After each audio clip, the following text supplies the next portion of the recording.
Tawagin niyo po akong Riza. 24 years old. Hindi tungkol sa akin ang kwentong ito. Bale, nakikinig ako sa YouTube channel niyo isang araw nang marinig ni Mama ang isa sa mga stories ng Pinoy Creepypasta. Tinanong niya ako kung tungkol saan. Sabi ko horror. Kwento niya meron din daw siyang nakakatakot na karanasan noong medyo baguhan pa siya sa school na pinagtuturuan niya. Sabi niya ipasa ko raw itong kwento dito. Jing ang pangalan ni Mama. 25 years na siya sa pagtuturo. Mas matagal pa sa panahon na nabubuhay ako. Kwento ni Mama, hindi raw talaga pagtuturo ang gusto niyang trabaho noon. Gusto niya sanang maging stewardess. Kaso may mga requirements pala sa height, kaya hindi nakapasa ang mama ko. Anyway, kalauna nung tumagal na si Mama sa pagtuturo, na-enjoy na rin daw niya. Gustong gusto niya yung feeling na nakakapagbahagi siya ng kaalaman sa mga estudyante. Yung room ni Mama nasa pinakalikod ng school. Yun daw likod na yun ay malawak na may mga puno at halaman. Bakanteng lupa siya na hindi na naaasikaso ng may-ari. Ilang beses na nga raw itong sinubukang bilhin ng mismong school. Kaso hindi nga nila makontak yung may-ari. Wala naman daw dumadaan doon, so hindi sila naglalagay ng gwardya. Pero may dalawang nakataling aso doon na bantay, para kung sakaling meron mang dumaan doon na hindi taga-school, magdadalawang isip. Kwento ni Mama, kapag daw hapon, ayaw na ayaw niyang tumingin sa parting yun ng school. Nakakatakot daw kasi. Yung mga aso madalas tumahol ng walang dahilan. Hindi lang simpleng tahol. Yun bang mahahalata mo na natatakot din sila habang tumatahol. Isang beses naiwan si Mama doon ng mga 6:00 ng hapon. Padilim na yung langit. May tinatapos daw siyang paperworks na kailangan ng kunin nung principal nila. Minamadali ng araw. Narinig niya na tumahol na naman yung mga aso. Nung una hinayaan niya lang kasi madalas naman daw talaga na tumatahol ang mga yon ng walang dahilan. Kaso sobrang tagal na. Parang hindi pa rin tumitigil yung mga tahol. Tapos narinig ni Mama na umungol yung isang aso. Parang nasaktan daw. Agad daw na sumilip si Mama sa bintana. Merong lalaki na nakalapit doon sa mga aso. Hawak-hawak niya sa liig yung isang aso habang yung isa ay tumatahol. Bumalik si Mama sa desk niya. Tapos kinuha yung cellphone at tumawag sa mga guard na naka-duty sa harap ng gate. Agad naman daw rumisponde. Ilang minuto lang nakita na ni Mama yung tricycle nila na humaharurot palapit. Agad daw bumaba yung mga guard at dumiretso sa gate kung nasaan yung dalawang aso. Sumunod din si Mama. Nandoon pa rin yung lalaki. Ang taas daw nun. Tapos ang dilim ng itsura. Para bang yung buong katawan niya gawa sa anino. Nakita nila na patay na yung isang aso. Hawak na nung lalaki yung isa pang aso na nagpupumiglas din na makawala. Sumigaw daw yung gwardya na nasa unahan. Ibaba niya raw yung aso kung hindi ay magpapaputok sila.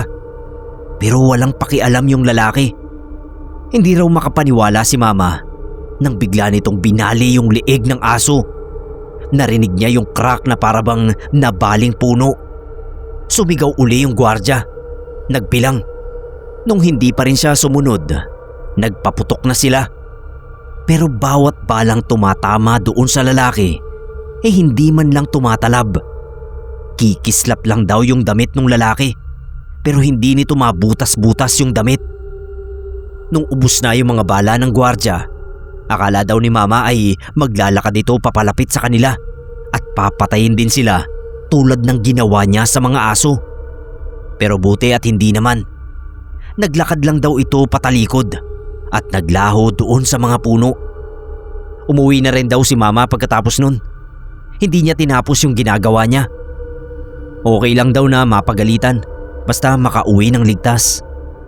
Hindi na rin daw ulit nagpakita yung nilalang na yon.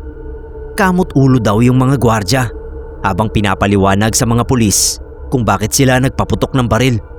Hindi rin daw alam ni Mama kung paano niya ipapaliwanag. Basta kitang-kita niya raw, saksi sila ng mga gwardya kung papanong hindi tinablan ng bala yung misteryosong lalaki.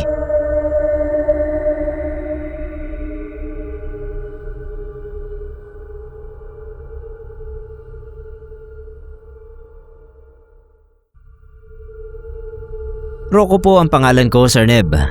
Hello po sa inyo. Lagi akong nakikinig sa mga stories nyo kahit nasa trabaho ako. Security guard po kasi ako. Sa trabaho namin okay lang naman na makinig sa mga ganito. As long as nagagawa mo pa rin naman ang lahat ng trabaho mo ng maayos. Nakakaboring kasi sa trabaho. Ang daming oras kung kailan wala kang ibang ginagawa kundi ang magmasid sa paligid. Mas maganda kung may napapakinggan ng mga stories tulad dito. Ngayon share ko lang itong story namin ng kasama ko dito na si Manuel. Bali ang binabantayan namin ay isang golf course dito sa Camarines Sur. Hindi ko na lang papangalanan kasi baka matrace kami ng mga listeners natin dyan. Panggabi kami. Bali ang shift namin simula 7 PM hanggang 5 ng umaga. Medyo sobra sa oras pero bilang pa rin naman siya sa sahod.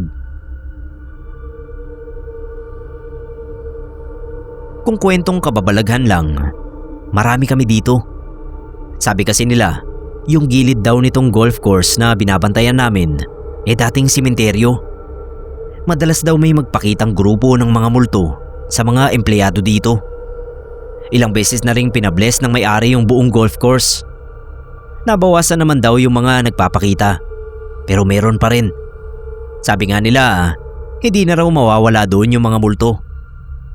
Ang pinakatrabaho talaga namin ay ang maglibot-libot sa buong course kada 2 oras. Minsan kasi may mga nakakapasok pa ring mga magnanakaw sa premises. Minsan naman may mga ligaw na hayop na sinisira yung grass ng course. Yun ang dapat naming bantayan. Malaki yung area na sakop namin. Buti at pinapayagan kaming gamitin yung golf cart. Lagi kaming magkasama ni Manuel. Simula pa nung training, kami na talaga yung magpartner. May isang gabi nga na kailangan uli namin na maglibot. 12:00 na yun. Ang liwanag ng buwan sa itaas ng langit. Kitang-kita mo yung buong course kahit na hindi ka gumamit ng ilaw. Dinadaanan namin yung pathway na nasa pinakagilid ng course. Sa di kalayuan, meron kaming nakita na nakatayo. Nung lumapit pa kami, tsaka ko nakumpirma na babae yun. Mahaba ang buhok at puti ang damit. Medyo kinabahan na ako nun. Inisip ko pa rin baka empleyado lang sa office na naglalakad-lakad. Hindi naman kasi namin kilala lahat ng empleyado doon sa loob. Paglapit namin, sabi ni Manuel sa akin nilalamig daw siya. Tsaka ko lang din napansin na oo nga, biglang bumaba yung temperatura. Doon na nabuo ang loob ko. Mukhang multo nga yung babae. Sabi ko kay Manuel, sagasaan niya yung babae. Ang nasa isip ko kasi noon, kung normal naman siyang tao iiwas siya sa cart namin na mabagal lang naman ang andar. Pero kung multo nga siya, tatagos lang kami. Nung halos kalahating metro na lang ang layo namin, tumigil yung cart. Face to face kami doon sa babaeng yun. Nakakatakot yung itsura niya. Walang itim yung mata niya.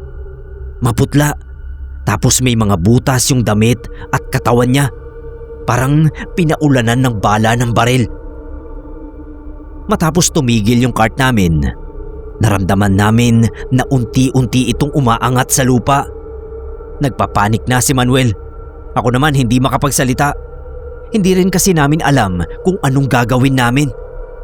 Hinila ko si Manuel. Lumabas kami doon sa cart. Tumakbo kami palayo. Nung sa tingin namin ay sapat na ang layo namin, sabay kaming lumingon doon sa cart. Bumagsak na ito sa lupa. Wala na yung babae. Si Manuel nag-resign siya matapos naming maranasan yun. Hindi na raw niya kaya. Baka sa takot pa siya mamatay. Ako nagpaiwan na muna. Pinag-iisipan ko pa kasi. Ang hirap pa naman maghanap ng trabaho ngayon. Siguro kapag may na-experience uli ako na nakakatakot, doon na ako magre-resign.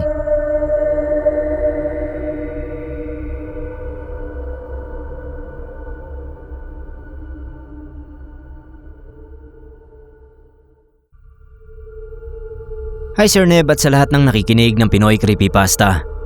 Ako nga pala si Amalia, pero Ali na lang for short. May share akong true horror story sa inyo na galing sa afam ko na si Brian. Nangyari ito sa kanya bago pa man siya pumunta dito sa Pilipinas para makipag-meet sa akin. Isang Marine veteran si Brian, sundalo for short. Pero nung matapos ang tour of duty niya ay hindi na siya nagbalik pa sa pagsaserve. Naghanap siya ng ibang trabaho at ang nakuha niya ay ang pagiging isang night watchman sa isang lumang car dealership sa Minnesota. Sa madaling salita, gwardiya. Bilang sundalo naman siya ay sanay siya sa mga magdamag na trabaho. Minsan nagbe-video call kami habang nasa trabaho. Boring daw kasi dahil wala naman siyang ibang ginagawa o kinakausap. Noong una ay normal lang ang usapan namin. May halong landian at kulitan. Pero habang tumatagal, napansin kong nag-iiba siya. Balisa na siya at parang laging may inaabangan o hinahanap na kung ano. Palingon-lingon siya at malayo ang tingin. Sabi ni Brian, nasa gitna ng parang malayo sa kalsada at napapaligiran ng mga puno ang location ng car dealership na yon. Ang biruan pa nga namin ang engot ng may-ari noon dahil sa ganoong klase ng lugar pumwesto. Sinong bibili doon? Puro kalawang at langis daw ang amoy doon. Parang war zone dahil sira-sira na yung mga lumang sasakyan. Pit-pit na yung mga gulong tapos maalikabok na. Pero ang nakakakilabot daw yung katahimikan. Yung lugar daw walang kuliglig o alulong ng mga mababangis na hayop na dapat ay common sa lugar na yon. At dahil sa training niya noon, ay nararamdaman niyang may nakatingin sa kanya kapag nag-iikot siya. Wala naman siyang nakikita, pero alam niya na may kasama siya sa paligid. Isang gabi habang kausap ko siya, napansin kong bigla siyang napatigil at may tinignan na kung ano. May kumaluskus daw sa labas, kaya bumaba siya para tignan. Mga ilang minuto pa, bumalik si Brian sa loob ng post. Halata kong nanginginig yung mga kamay niya, pero wala siyang sinabing kahit na ano. Basta bumalik lang kami sa kwentuhan. At kapag tinatanong ko kung anong nakita niya, wala yung sagot niya. Kinabukasan pag out niya, ay nag-message sa akin. Sabi niya magre-resign na raw siya. Doon na uli ako nagtanong kung ano ba talaga yung nakita niya noong gabi. Tsaka lang din siya nagkwento at nag-video call uli kami. Sabi niya may nakita raw siyang mga kakaibang bakas ng paa sa paligid ng isang lumang trailer. Hugis paa daw ng tao, pero may kuko sa dulo ng mga daliri. May mga kalmot din sa isang lumang truck at may bahid ng tugo sa pinto na hindi niya alam kung sa hayop ba o sa tao. Magmula noon, kapag nagkakausap kami, natutulala siya at parang laging nakikiramdam sa paligid. Sabi niya minsan daw, may naririnig siya na mga kalmot sa salamin ng bintana. Tuwing tinatanong ko kung kamusta siya, ang sinasabi lang niya ay pagod siya. Napapansin ko rin na kapag magbe-video call kami, napapatingin siya sa labas na para siyang may nakikita. Hanggang sa isang araw, ginulat na lang niya ako dahil may ticket na raw siya papunta rito sa Pilipinas. Hindi ko alam ang gagawin ko noon kasi biglaan naman niyang gusto akong makita in person. Mabuti na lang at maayos naman ang daratnan niyang apartment ko. Maayos din naman kasi yung trabaho ko bilang BA, so hindi naman nakakahiya sa kanya. Isang linggo pagkatapos naming magkita, tsaka lang siya nagkwento sa akin kung ano ba talaga yung nakita niya sa lumang car dealership. Sabi ni Brian, wala naman talaga siyang nakitang nilalang ng gabing yun.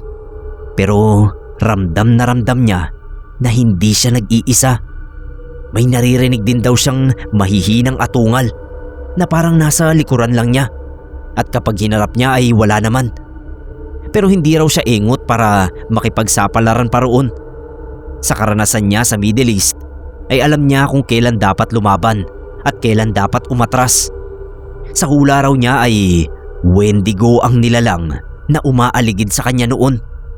Ang Wendigo ay ang aswang ng mga Amerikano At masama raw na pinagkukwentuhan ng mga yon dahil naririnig nila at babalikan ka. Kaya hindi siya nagkukwento noon sa akin. Sabi pa niya isang malaking rason sa biglaan niyang pagpunta sa Pilipinas ay ang tungkol doon. Pakiramdam daw kasi niya ay sinusundan siya ng Wendigo sa tinitirhan niya. Dito raw sa atin ay mukhang hindi na siya nasundan noon. Feeling niya ligtas siya. Medyo natawa ako sa sinabi niyang yon. Kasi hindi niya lang alam, marami ding nakakatakot na nilalang ang umaaligid dito sa Pilipinas.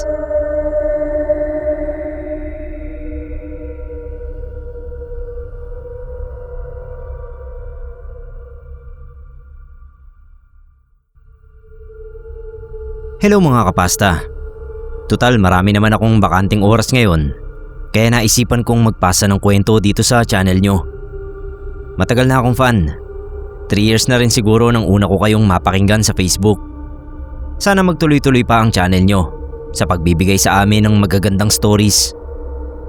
Kwento ko lang itong urban legend patungkol sa isang sikyo na pugutang ulo.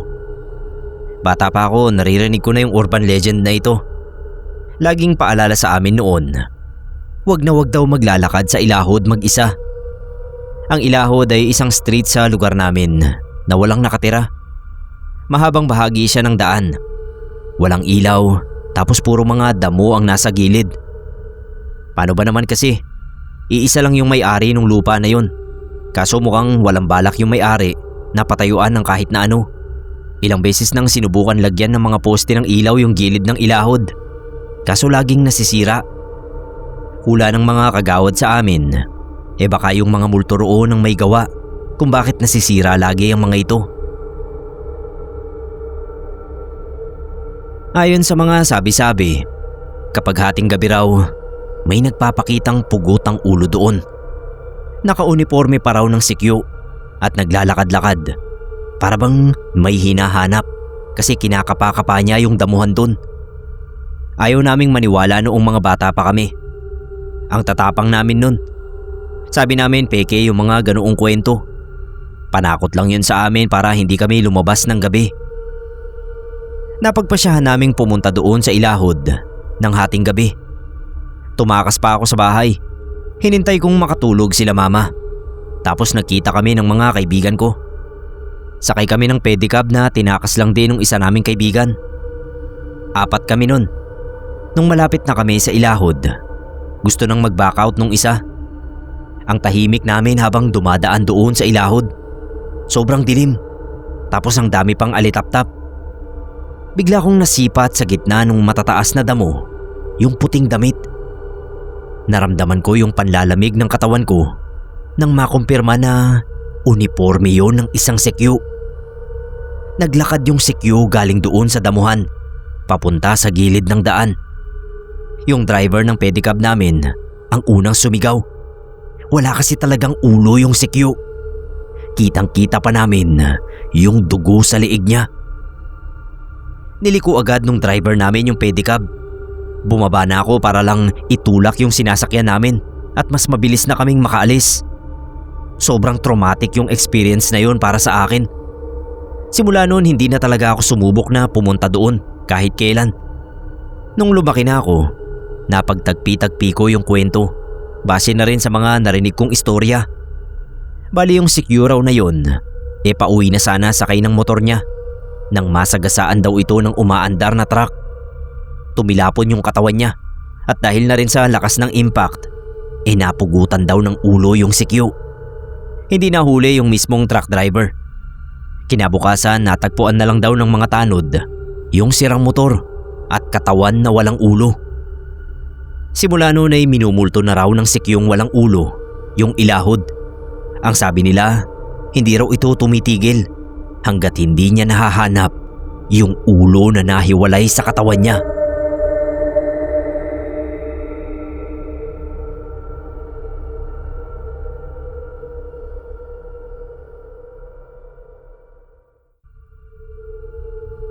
Pakitago na lang ako sa pangalang Jenny. May karanasan ako sa kulam na gusto kong ipakwento sa channel nyo. Sir Neb, sana mapansin nyo ito kahit na maiksi lang. Teller ako sa isang bangko dito sa amin. May isa kaming gwardya noon na tawagin na lang nating Mon. Hindi kami vibes. Ang galing kasing pumuna. Epal ba? Ultimo kulay ng buhok o lipstick namin, pinakikialaman. Kesyo pangmanang o minsan naman ay pangpokpok daw. Yung ibang teller natatawa lang sa so-called biro niya. Ako hindi. Siguro kung sobrang close namin, pwede niya akong biru-biruin ng ganun. Kaso hindi naman. Hanggang isang hapon, nagkaroon kami ng maliit na pagtatalo sa bangko. May matandang kliyente kasi noon na nagwi-withdraw over the counter. Tapos kulang daw ang binigay kong pera. Narinig ni Mon na inaaway na ako ng matanda. Tapos sa halip na pakalmahin niya, gumatong pa siya at sinabing trainee lang daw ako, kaya pamali-mali pa. Pangatlong pagkakamali ko na raw yon sa araw na yon. Sabay tumawa pa siya. Bago ako makasagot, ay lumapit na yung manager namin at siya na yung nag-assist doon sa matanda. Ang ending, tama naman yung binigay kong pera. Mali lang ang bilang noong client. Nagsorry naman yung matanda sa akin. Pero si Mon, pangisi-ngisi lang. Napapahiya na ako kasi naririnig ko yung ibang client na nagbubulungan na tungkol sa akin. Sa asar ko kay Mon, sinabihan ko siyang huwag siyang magmamagaling dahil hindi naman niya alam ang proseso sa counter. Pangiti-ngiti lang siya pero yung titig niya sa akin, matalim. Parang may pinipigil na galit. Kinagabihan nag-message siya sa GC ng mga empleyado. Nagsusorry sa akin. Yung ibang empleyado nag-reply at minention ako na sana kalimutan ko na raw ang nangyari dahil magkakatrabaho kami. Normal ang biruan. Hindi ko sila pinansin lahat. Napahiya ako sa harap ng ibang client dahil sa masamang biro ni Mon. At mahirap kalimutan yon para sa akin na may mababang self-confidence. Magmula noon hindi ko na pinapansin si Mon. Kahit na nag-good morning at nagsusorry siya sa akin. Hanggang sa siguro na sense din niya na wala siyang mapapala sa kakasori, kaya tumigil na siya. Hindi na kami nagpapansinan. Mas okay sa akin ang ganoon. Isang araw siya naman ang napahiya ng bulyawan siya ng isang client dahil nauntog yun ang pabigla niyang buksan ng pinto. Napaaray yung client, sabay sabing sa lahat ng security guard ay si Mon ang hindi sinesecure ang clients. Natawa ako kasi sorry siya ng sorry pero hindi siya pinansin. Nakita ni Mon na tumatawa ako at sinamaan niya ako ng tingin. Lalo lang akong natawa kasi feeling ko nakaganti ako. Pero simula noon, may kakaiba na akong nararamdaman. Nilalagnat ako tuwing gabi. Paggising ko naman, ang bigat ng ulo ko. Akala ko stress lang. Pero habang tumatagal, nahihirapan na rin akong kumain. May mga gabi ring nagigising ako na parang may mabigat na nakadagan sa dibdib ko. Tapos nahihirapan akong huminga. Nahihirapan na rin ako sa trabaho. Kaya minabuti kong mag-leave na muna. Hanggang sa nalaman ko sa GC na hindi na rin pumapasok si Mon. Naka-leave na siya sa GC. Binibiro ako ng mga katrabaho ko na baka raw nagtanan kami. Wala akong pakialam kung nag-leave siya. Pabor nga ka ako na wag na siyang pumasok para hindi ko na siya makita pagbalik ko. Pero lalo lang akong nanghina kahit na nagpapahinga lang ako. Nagpasa-pasa na rin ang balat ko. At noong feeling ko ay halos mamamatay na ako sa lahat ng nararamdaman ko, ay nakikita ko na sa panaginip ko si Mon. Nakatayo siya sa dilim. Seryoso ang muka. Dahil hindi na maganda ang palagay ko sa mga nangyayari, yung biglaan kong pagkakasakit, yung biglang pag-awol ni Mon at paglitaw niya sa panaginip ko. Dinala na ako ni nanay sa isang albularyo sa Bulacan. Tinawas ako. Sa tubig, lumitaw daw ang hugis ng lalaking may hawak na baril. Galit daw sa akin. Kinilabutan ako. Alam ko na agad na may kinalaman nga si Mon sa nangyayari sa akin. At ang mas kinatakot ko, tubong sikihor daw yun. Pinagdasal ako ng albularyo. Binigyan ng mga pantapal at langis na pangmasahe.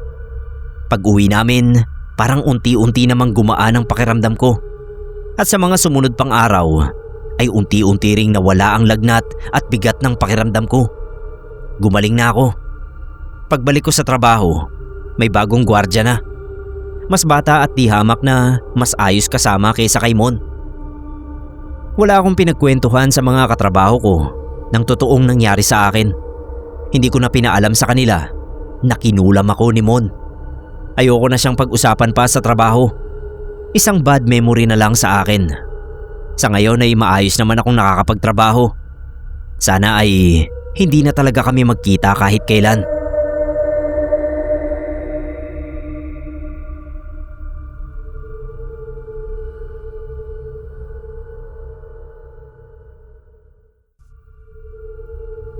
Maikling story lang po.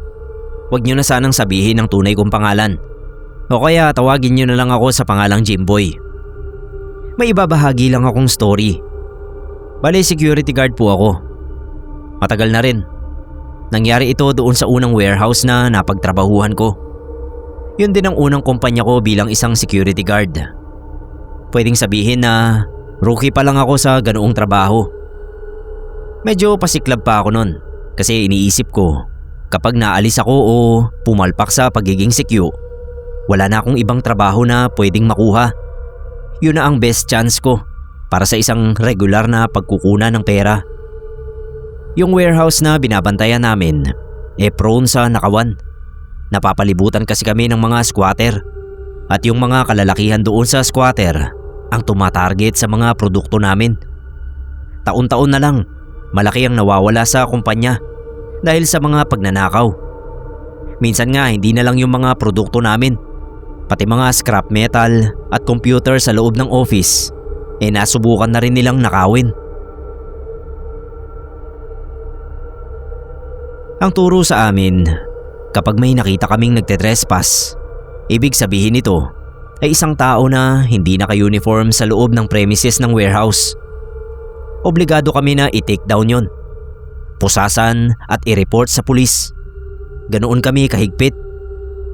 Kaya rin siguro malaki ang reklamo ng mga nahuhuli naming magnanakaw kasi talagang sinasaktan namin. Mga 7 months na ako sa trabaho. Siguro 11:00 na yun ng gabi.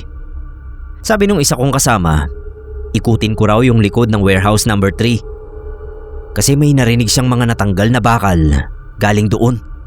Baka kinukutkot na naman daw yung bakal na nilagay namin sa likod. Dala ko yung flashlight kasi sobrang dilim. Medyo ingat din ako sa tinatapakan ko dahil sa pagkakaalam ko, merong ahas sa lugar na yon. May nailawan akong bata na nakayuko. Parang may ginagawang nakakapagduda. Mukha ring hindi niya ako napansin. Dahan-dahan akong lumapit tapos hinugot ko yung batuta na dala ko. Nung malapit na ako sa kanya, bigla yung lumingon sa direksyon ko. Doon na ako sumigaw at sinabihan na huwag siyang gagalaw. Pero tumakbo pa rin yung bata. Agad naman akong humabol. Kasama yun sa training namin. Mabilis ko siyang naabutan. Nung paliko na siya doon sa bukas na gate, naisip ko yun na ang tsansa ko. Oras na mag-iba siya ng direksyon sa gate. Maaabot na siya nung batuta ko. Pagpihit niya ng takbo, doon ko na sinubukang pigilan yung bata. Yung kamay ko diretso sa katawan. Inaasahan ko noon na mahihila ko. Pero hindi yun nangyari. Pag-abot ko ng kamay ko, tumagos yung kamay ko sa katawan ng bata. Sa sobrang gulat ko, tumigil ako sa paghabol at tumayo lang ako doon. Tumigil din yung bata. Lumingon sa akin. Tsaka ko lang napansin na hindi dumi yung nasa katawan niya. Parang dugo. Pagkatapos nun, biglang naglaho yung bata. Nalaman ko na noong kasagsagan daw ng matinding pagnanakaw sa warehouse, merong isang gwardya sa amin ang nakabaril ng magnanakaw. Hindi raw kasi mahabol-habol ng gwardya, kaya sa inis niya, bumunot siya ng baril at saka pinaputukan sa katawan. Palusot ng gwardya, gusto lang daw sana niyang warningan yung hinahabol niya, kaso tinamaan. Nakulong yung gwardya na yon at nagbayad yung kumpanya namin ng sobrang laki para hindi lumabas yung issue sa publiko. Lalo na noong nadiskubre Napaslit lang pala yung magnanakaw. Yun din daw ang dahilan kung bakit hindi nila kami binibigyan ng baril bilang armas laban sa mga magnanakaw. Nakita ko pa ulit yung multo ng batang yon. Ilang beses din. Kaso hindi na rin naman ako natakot. Alam ko naman kasi na hindi naman ako yung gustong gantihan ng multo ng batang yon.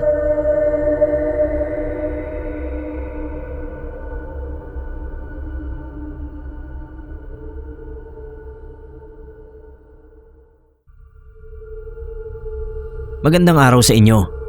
Kung maaari sana ay tawagin nyo na lang akong Kuya Ping. Matagal na po akong nagtatrabaho bilang security guard. 2 dekada na yata. Sa ngayon ay dito ako sa malaking tindahan sa Avenida. Pero ang nakakatakot at makababalaghan kong karanasan ay nangyari noong baguhan pa lang ako sa pagiging sikyo.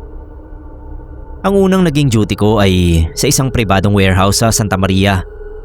Sa pagkakaalam ko, wala na yung warehouse na yun ngayon. Iba na yung nakatayo. Bale 25 pa lang ako nung mga panahon na yon. Ang nagpasok sa akin bilang security guard sa warehouse ay ang tiyuhin ko na trabahador din doon. Ilan lang naman sila. Wala pang 10. Kasi alam ko meron pa silang ibang warehouse sa ibang lugar naman. Mga pang-export na produkto ang nandoon. Pero wag na lang natin tukuyin yon. Ikukwento ko na lang sa inyo ang karanasan ko na nung unang gabi pa lang ay may iba na akong pakiramdam. Palibasa kasi ay warehouse, kaya medyo nakatago. Yung tipong hindi mo matutuntun kung hindi mo hahanapin ng mabuti. Ipagtatanong at susuyurin dahil hindi mo akalain na meron palang warehouse sa pinakasulok na yon ng lugar. Napapaligiran ng mga puno at ayon sa tiyuhin kong si Tito Bert, ang lugar na yon ay ginamit ng mga gerilyang taguan nung panahon ng mga Hapon. Kaya unang duty ko pa lang, mabigat na agad ang pakiramdam ko. Sa umaga hindi na sila naglalagay ng security guard. Siguro kasi marami naman silang nandoon. At si Tito Bert na ang tumatayong guard nila. Kahit iba talaga ang trabaho niya. Siya na yung napagkatiwalaan na magbantay sa mga tao niya at sa mga produkto. Para na ring bisor, pero hindi naman siya official na ginawang bisor. At sa gabi nga sila kumuha ng security guard para magbantay sa warehouse. Ang trabaho ko bukod sa pagbabantay sa labas, kailangan ko ring mag-rounds mga 2 o 3 beses sa loob ng magdamag para siguruhin na walang makakapasok na outsider, pati mga ligaw na hayop. May mga bahagi kasi ng warehouse na hindi secured. Nung unang gabi na yon, kalmado lang ako. Nagtapang-tapangan sa pag-iisa. May baril naman ako, kaya sabi ko sa sarili ko, hindi ako dapat matakot. Pero nang may kumaluskos sa bandang gilid ng warehouse, kinabahan agad ako. Nag-alanganin akong puntahan. Pero syempre, kailangan kong puntahan. Hinanda ko agad yung baril ko. Nung una, wala naman ako nakita. Mga tuyot na dahon lang sa lapag. May puno kasi roon. Pero nung tumalikod na ako, may kumaluskos uli. Kaya napaharap ako bigla. Pagharap ko, bumulaga sa akin yung 2 daga na nag-aaway. Napabuntong hininga na lang ako ng malalim. Akala ko kasi kung ano na. Bumalik na ako sa pwesto ko sa gate. May upuan ako nun. Kung sa iba siguro, na-bored na sa sobrang pagkaboring ng paligid. Pero sa tulad kong nature lover, in-enjoy ko na lang ang ganda ng paligid at inamoy-amoy yung sariwang hangin at mga dahon. Mga ilang saglit pa, napapapikit na ako nang makarinig uli ako ng tunog. Pero hindi na basta kaluskus, kundi malakas na tunog. Lagabog na at hindi rin sa labas ng warehouse, kundi galing sa loob ang dinig ko. Tumayo ako at maingat na lumapit sa pintuan ng warehouse. Hinanda ko yung baril. Tinutok ko sa pintuan habang dahan-dahan ang hakbang ko papalapit doon. Binuksan ko yung pinto. Katahimikan lang ang bumungad sa akin. Luminga ako. Pati yung baril ko, nilinga ko rin ang tutok. Naglakad pa ako ng konti papasok.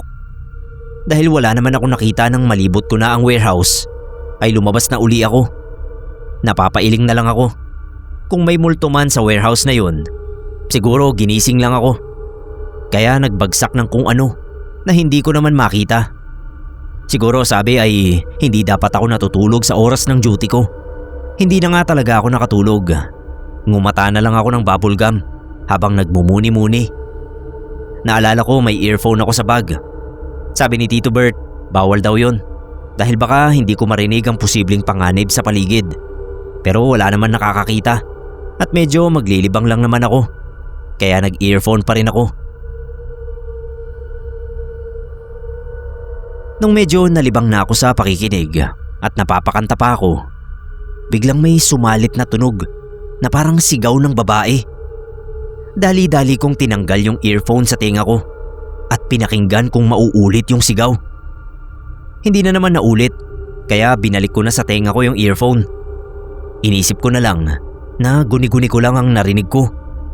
Nagpatuloy ako sa pakikinig ng paborito kong kanta. Maya-maya pa, bigla ko na namang narinig yung malakas na sigaw. Boses talaga ng babae. Kaya napatayo na ako at inalis ko uli yung earphone ko. Nagpalinga-linga ako sa paligid. Sa pagkakataong yun, ay naririnig ko pa rin yung sigaw. Kaya tinuntun ko. Hanggang sa makita ko sa di kalayuan yung isang humahangos na babae papalapit sa akin. Nakasuot ng mahabang bestida na kulay puti. Mahaba rin yung buhok niya na alon-alon na hanggang sa bewang. Ang instinct ko syempre ay tumulong kasi parang may humahabol sa kanya. Hindi nga ako nagkamali. Ang sabi niya tulungan ko raw siya dahil may humahabol nga sa kanya. Napatingin ako sa pinagmulan niya. Tinutok ko agad yung baril ko sa banda roon. Tinapatan ko rin ang liwanag mula sa flashlight. Nag-abang ako kung sino mang susulpot doon na humahabol sa babae. Pero wala. Tinanong ko siya kung sino ba yung humahabol sa kanya at bakit siya hinahabol. Hindi siya makasagot. Sunod-sunod na malakas na paghingal lang ang naging sagot niya. Kaya hinayaan ko muna siya. Pinapasok ko siya sa loob ng gate ng warehouse at pinaupo. Binigyan ko siya ng maiinom na tubig. Nung medyo kumalma na siya, ay tsaka ko uli siya tinanong kung ano bang nangyari. Tinanong ko rin kung sino ba siya, anong pangalan niya. Inabot niya sa akin yung baso at tsaka nagpasalamat. Hindi niya sinagot alinman sa tanong ko. Ang sabi lang niya, kailangan na niyang umuwi. Sigurado daw na hinahanap na siya sa kanila. Wala naman akong nagawa. Siyempre hindi ko siya pwedeng pigilan umalis. Parang ayaw din naman niyang magsabi kung anong nangyari sa kanya. Kaya wala akong naibigay na tulong, kundi ang mapakalma siya sandali. Tapos tinanaw ko na lang siya habang naglalakad palayo. Palinga-linga rin siya hanggang sa tuluyan rin siyang mawala sa dilim. Kinabukasan kinuwento ko yon kay Tito Bert. Sabi niya hindi na siya nagtataka sa mga ganoon. Liblib ang lugar ng warehouse. Dati pang taguan ng mga gerilya. Kaya sa malamang daw ay may multo roon sa loob at labas ng warehouse. Pero wag daw akong mag-alala dahil wala naman daw magagawa ang multo sa akin. Nasa kabilang buhay na sila. Nasa akin na lang kung matatakot ako. Biniro pa niya ako na wala sa lahi namin ang duwag. Pero sabi ko kay Tito Bert, sa tingin ko hindi multo yung babae. Tao talaga siya. Natatawang hinimas ni Tito yung buhok ko. At sabi wag daw akong nagpapalinlang sa nakikita ng mga mata ko. Ang masasamang espiritu ay kayang magpanggap na kahit na ano. Tao, hayop, at kahit ako mismo ay pwede nilang gayahin. Tinanong niya kung natatakot na raw ba ako. Baka hindi na raw ako pumasok mamaya. Sabi ko naman hindi. Kailangan ko ng trabahong yon. Kung ganoon daw ay magbaon na lang ako ng asin at rosaryo. Siguro naman daw sapat na yon para mapanatag ako sa gabi sa pagbabantay. Tumango na lang ako. Sunod na gabi ay mas naging alerto ako sa paligid. Wala namang nangyaring kakaiba. Naging payapa yung gabi nun. Kinamusta ako ni Tito Bert nung umaga at wala akong naikwento sa kanyang anuman. Sabi ko okay lang ang gabi. Tahimik at maganda ang panahon. Nung ikatlong gabi, yung estrangherong babae ay bumalik. Iba na yung aura niya kaysa nung una ko siyang nakita. Wala na yung takot sa mukha niya. Walang paghingal at parang komportable na siya. Pero hindi naman siya bumalik para makipagkwentuhan sa akin. Meron lang siyang binigay na pasasalamat daw dahil sa pagtulong ko sa kanya noong isang gabi. Hindi ko alam kung ano yung nasa supot na itim. Nagpasalamat na lang ako at umalis din naman siya agad.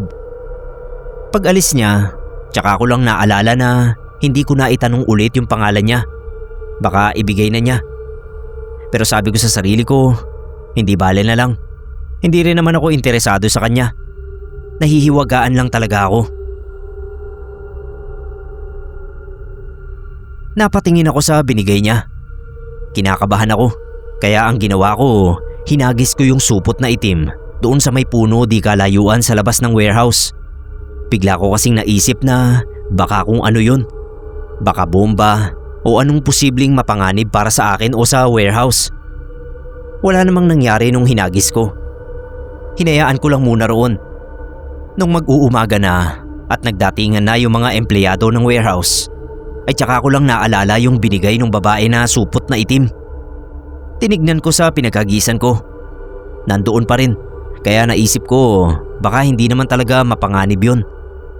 Kinuha ko uli. Lakas loob ko na sanang bubuksan nang tawagin ako ni Tito Bert. May sasabihin daw siya kaya binitbit ko na lang yung supot na itim. Nilagay ko sa bag ko hanggang sa madala ko sa bahay ay nakalimutan ko ng buksan. Nawala na sa isip ko.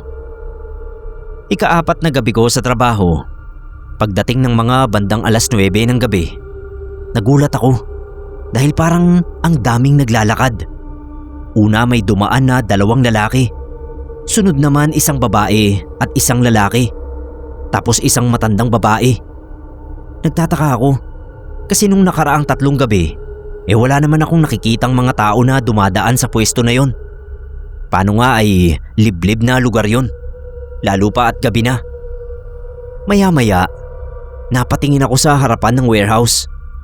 Paano ay may nakita rin akong lalaki na papasok doon. Hindi ko alam kung paano niya nabuksan yung pinto. Napatakbo tuloy ako habang sinisigawan siya at pinipigilan na pumasok. Yung lalaki ang suot niya parang lumang kasuotan ng mga lalaki. Mukhang pantalon ng mga gerilya. Kaya naisip ko baka tama si Tito Bert. May mga multo roon o masasamang espiritu na kayang magbalat kayong tao. Hinabol ko yung lalaki. Ang bilis niyang nawala sa paningin ko. Pero hindi ko pwedeng hayaan na lang, kaya hinanap ko pa rin. Inisa-isa ko ang bawat sulok ng warehouse na pwede niyang suotan. Sa kakahanap ko, ang nalingunan ko naman ay isa pang lalaki. Pero iba sa kanina. Iba naman yung suot. Ang pagkakatulad lang ay luma pa rin. Hinabol ko rin. Tulad sa kanina ay mabilis din siyang nawala. Sobrang kabado na ako. Hindi ko alam kung totoong mga tao ba yung nakikita ko o mga multo na lang sila. Lakad dito, lakad doon. Nahilo na lang ako nang hindi ko pa rin nakikita yung 2 lalaki.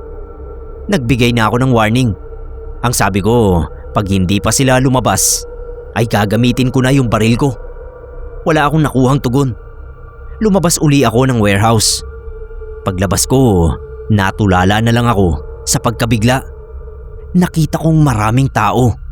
Mga tao mula yata sa lumang panahon dahil sa mga suot nilang damit. Nangalog yung mga tuhod ko.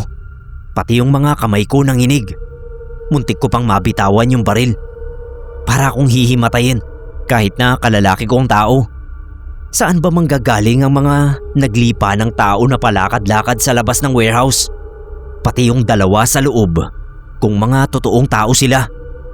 Malamang ay hindi. Mga multo nga sila. Parang hindi naman nila ako alintana, ni hindi sila tumitingin sa akin. Kaya nagmadali ako sa pagkilos. Nilock ko yung warehouse, pati yung gate. Halos hindi ako humihinga habang ginagawa ko yun. Bahala na akong mawalan ako ng trabaho. Basta ayoko na ron. Hindi ko kakayanin ng ganoong senaryo na marami pa akong ibang kasama na kung anong klaseng elemento. Pati nga yung estrangherong babae. nakita ko rin na kasalamuha nila. Naalala ko yung rosaryo na binigay ni Tito. Dinukot ko sa bag. Hawak-hawak ko habang dumadaan ako sa mga multo. Nung makalampas ako sa kanila, tumakbo na ako palabas ng gate. Palayo sa lugar na yon. Nung makauwi ako sa amin, ay bitbit ko pa rin ang takot. Nagkulong ako sa kwarto ko sa inuupahan kong bahay. Mag-isa lang ako roon. Yung mga magulang at kapatid ko kasi ay nasa Samar. Taga roon talaga kami. Ako lang ang napadpad dito. At dahil nga ako lang mag-isa, kaya yung takot na nararamdaman ko ay hindi pa rin gaanong humuhupa. Sa loob ng kwarto ay naalala ko yung supot na itim na binigay sa akin ng mahiwagang babae. Dali-dali kong kinuha sa bag ko at nagmamadali ko ring binuksan yun. Pagbukas ko, nagulat ako sa nakita ko. Mga uling lang pala. Ganoon ang itsura. Kung hindi ko siya nakita na kahalubilo yung mga multo kanina, iisipin ko na baka tao nga siya at yun ang kabuhayan nila. Kaya yun ang binigay niya sa akin bilang pasasalamat. Pero dahil nga sa mahiwaga sila, naging palaisipan talaga sa akin kung ano ang kaugnayan ng uling sa mga multong gaya nila. Maaga pa ay pinuntahan na ako ni Tito Bert. Nag-half day siya sa trabaho para makausap ako. Dahil hindi nga niya ako dinatnan doon. Mabuti na lang at may duplicate siya ng susi ng warehouse. Kung hindi ay hindi sila makakapasok ng mga kasama niya kaninang pagdating nila. Kinuwento ko sa kanya ang dahilan kung bakit bigla kong iniwan yung warehouse. At sabi ko, hindi na ako babalik doon. Maghahanap na lang siguro ako ng ibang trabaho. Hindi naman makapaniwala si Tito.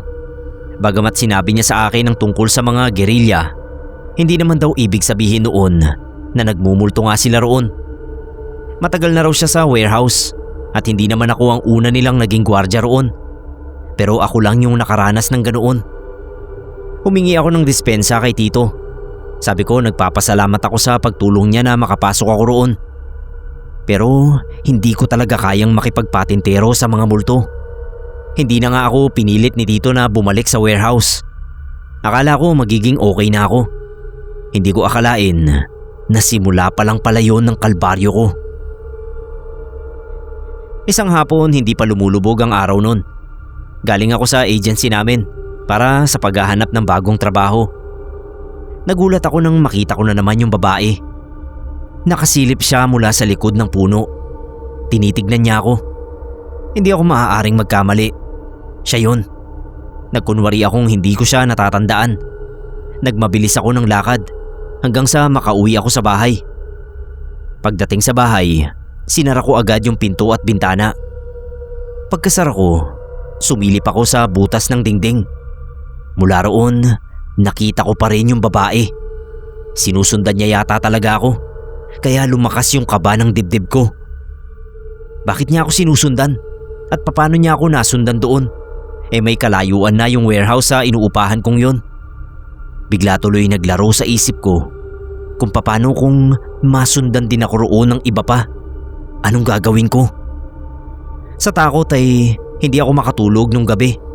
Baka kasi bigla na lang silang kumatok sa bahay ko. O kaya maglagos na lang sila sa pinto at kung anong gawin sa akin. Sari-sari ang naiisip ko. Anong klaseng multo ba kasi ang mga yun? Ba't parang pinaglalaruan nila ako? Umalis na nga ako sa warehouse. Sinundan pa ako. Hindi ko naman sila inaano. Wala rin akong naisip na nagawa kong panggagambala sa kanila. Sa kakaisip, ay hindi ko na namalaya na nakatulog din pala ako kahit ayaw ko sanang matulog.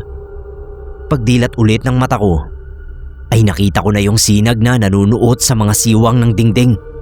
Tumatama sa mukha ko. Napabalikwas ako ng bangon. Unang pumasok sa isip ko, yung mahiwagang babae at yung mga multo sa warehouse. Binuksan ko yung bintana para i-check at baka napapalibutan na nila ako. Mabuti naman at wala sila. Nakahinga ako ng maluwag kahit papano.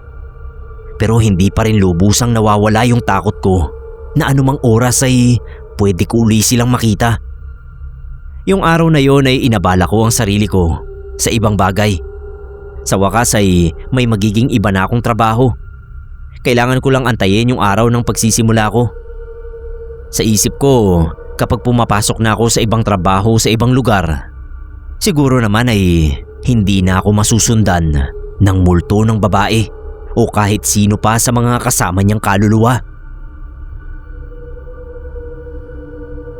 Hindi agad ako nakauwi ng bahay dahil dumaan pa ako kila Tito Bert sa bahay nila para ibalita yung bagong trabaho na papasukan ko. Security guard pa rin, pero sa isang parking lot naman. Pinatagay ako ni Tito. Nataon kasi na meron siyang mga kainuman ng datnan ko. Hindi ko naman matanggihan. Nung medyo nakaramdam na ako ng pagkahilo dahil sa espiritu ng alak, nagpaalam na ako kay Tito. Gusto niya sana akong ihatid ng motor niya, pero sabi ko wag na. Maiiwan niya kasi yung mga kainuman niya. Kaya ko pa naman akong makauwi ng mag-isa. Sumakay na lang ako ng tricycle. Nung naglalakad na ako papasok sa makipot na daang tumutumbok sa bahay ko, hindi ko alam kung bakit parang kinakabahan ako na hindi ko mawari. Napahinto pa nga ako sa paglalakad. Pakiramdam ko kasi may sumusunod sa akin. Pilit ko na lang na inalis sa isip ko. Dumiretso na ako. Pagbukas ko ng pinto, gano'n na lang ang pagkabigla ko. Nang yung mga multo sa loob at labas ng warehouse ay nakita ko sa loob mismo ng inuupahan kong bahay. Sa maliit na bahay na yon ay nagkasya sila. Kumikilos, nagpapalakad-lakad na parang hindi nila ako nakikita. Nanlamig na parang yelo ang buong katawan ko.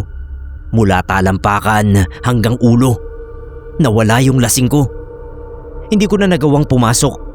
Kahit naman sino siguro ay hindi na papasok kapag puno na ng multo ang bahay.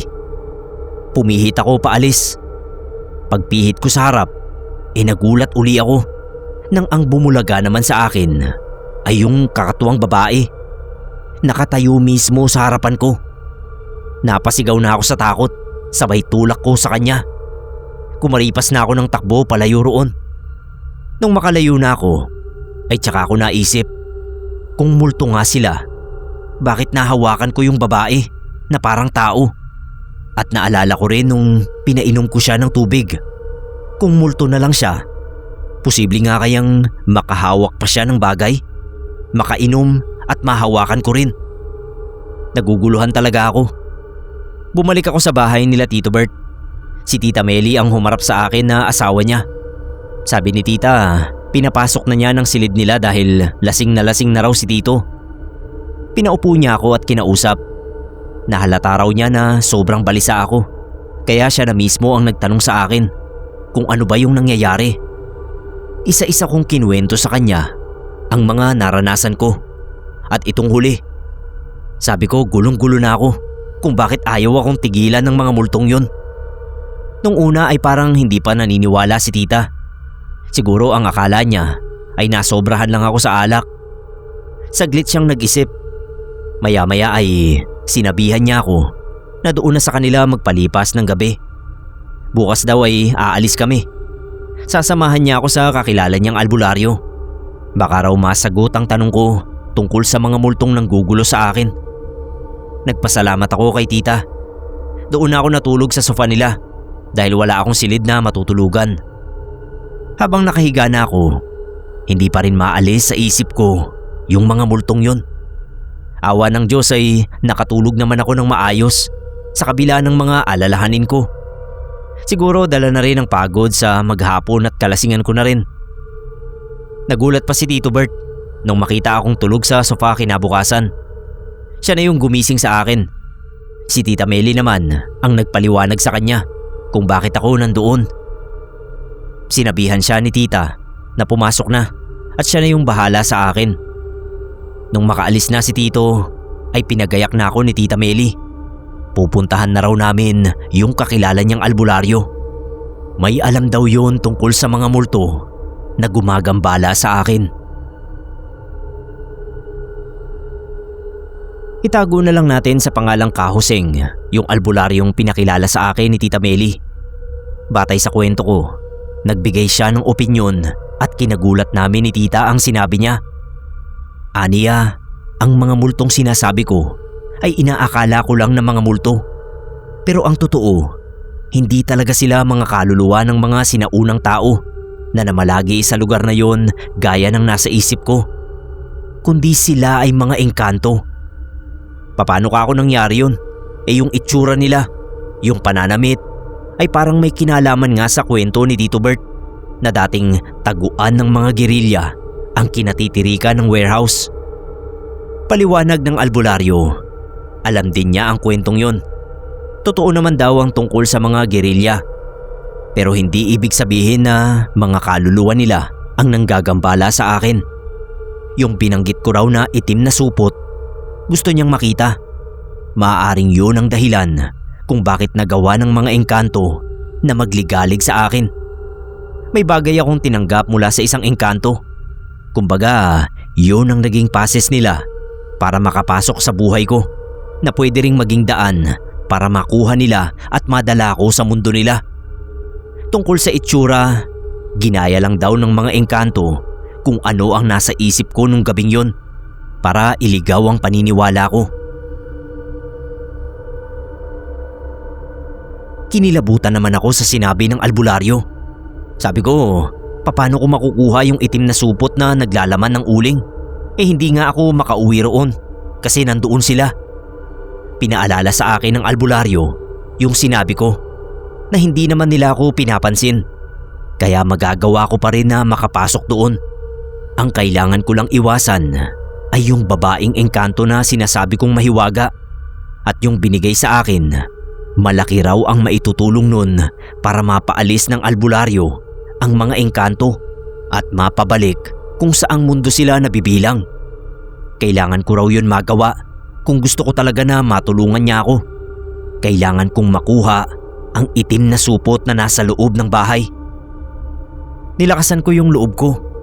Sinamahan naman ako ng albularyo. Pero doon lang siya mananatili sa labas kasi may gagawin siyang ritual. Kasama pa rin namin si Tita Meli.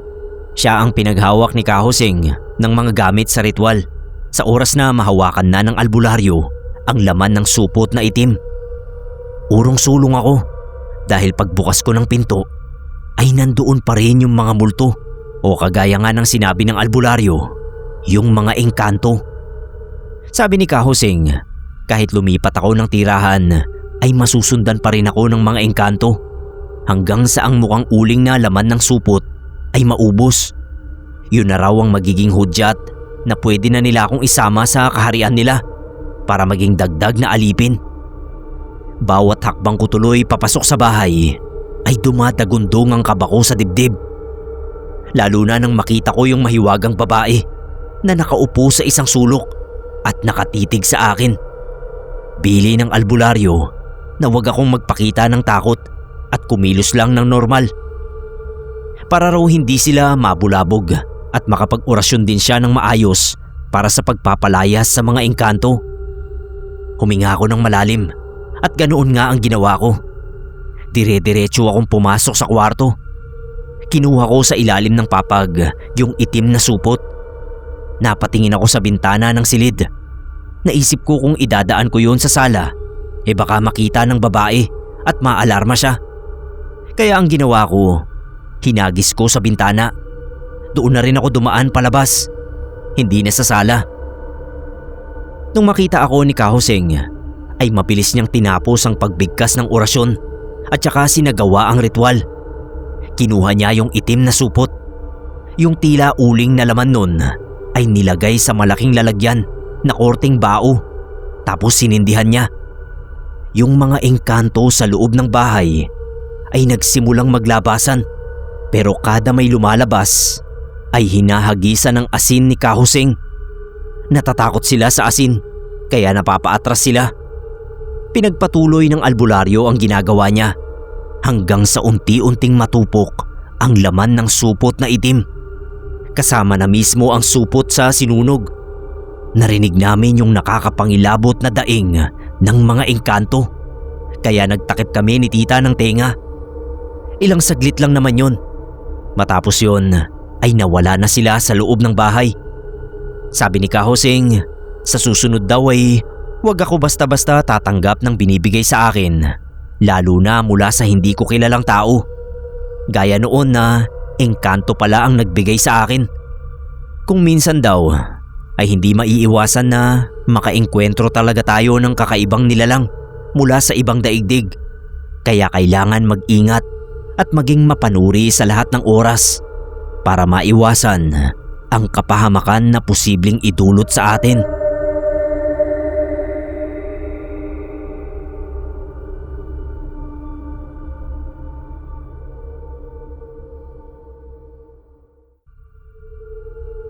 Kwento ito ng papa ko na isang security guard.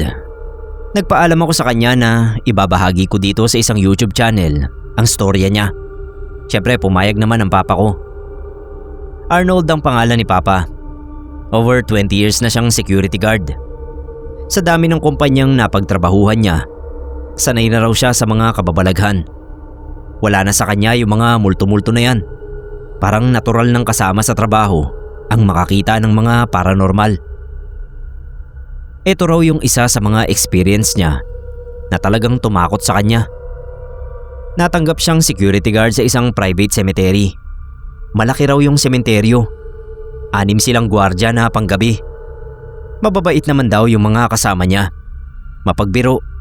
Pero seryoso kapag usapan na ay tungkol sa mga katatakutan. Sabi kasi nung mga kasama niya, hindi raw biro ang mga nagpaparamdam sa sementeryong yun. Hindi tulad ng pangkaraniwang mga multo na gusto lang magparamdam, yung multo raw sa sementeryo gustong manakit ng tao.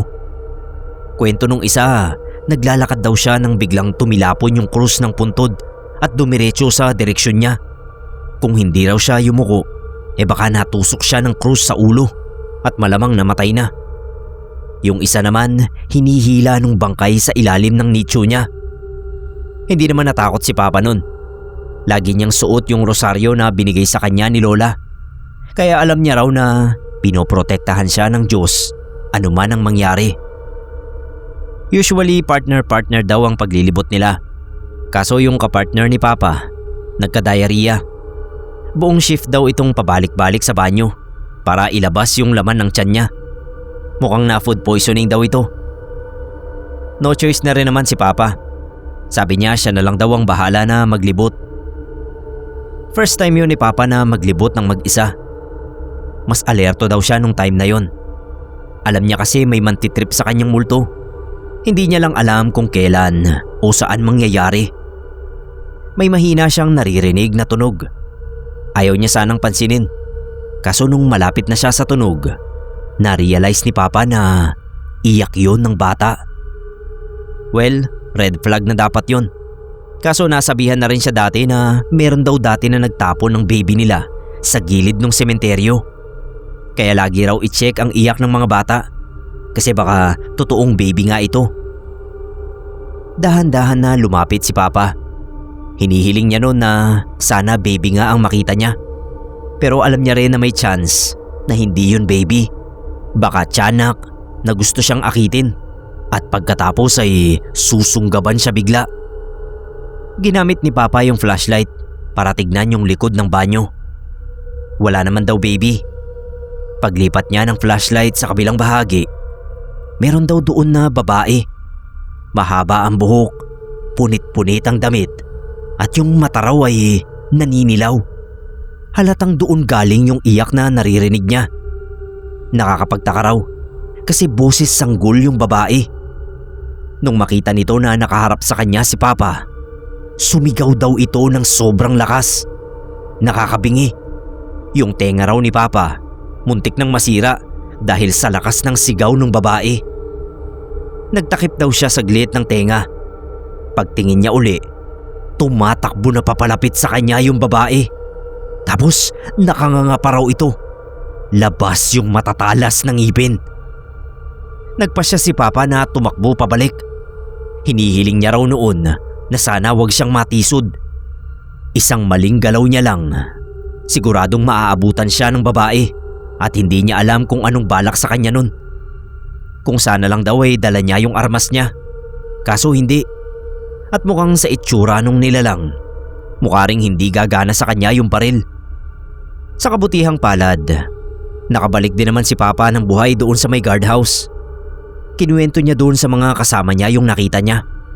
Baka raw aswang yun. Isang kakaibang klase ng aswang na kayang magbago ng boses. Talagang kinabahan daw si Papa nung oras na yun. Kasi base sa itsura ng babaeng humabol sa kanya, talagang intensyon niyang pumatay.